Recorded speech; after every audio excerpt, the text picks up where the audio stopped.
asii hojjechuu danda'a guyyaa 15 keessatti. Ayyaa. Atummaan nama qophii ta'e osoo fardan binne osoo dachiin binne fardan bitin atummaa paaspoortii kee ergi waan barbaachisaa ta'e ergiiti ergas narraa dhabi. Paaspoortii jabaafadhee jiran ijoollee saayibaa iddoo jibaafannee jirra. Salas keessaan na dubbisi ammaan tanaa'u jecha asirraa bahiitii keessaan na dubbisi yoo lakkeessi keessirrii ta'uu baatee si dhufuu didee yallaa gastee ergatta si galta jecha. Ayyaa ammas hin dawwala. Ammumaa na dawwale. Asumas keessa jirtuutu sarchi godhe naa dawwaluu dandeetta jecha annama sobaati miti. Ayyaa. Jala beekaa profaayilii jira. Wanta kana. Silkii biraa irra qabachuu dandeessa. Yookiin baateetillee qabatee eeguu dandeetta ibsaayyuu. Ayyaa. Iddoo hojii nutti hojii. Si galcha.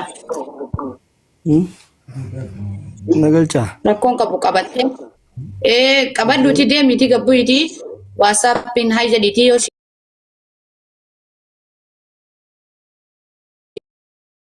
jira.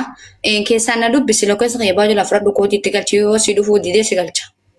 Okay, shamara immoo shamarri afaan hin beekne hin finnu. Shamara akkasumaan kaatar kuheet biyyoota garaagaraa suudii turtee jecha biyyatti galtee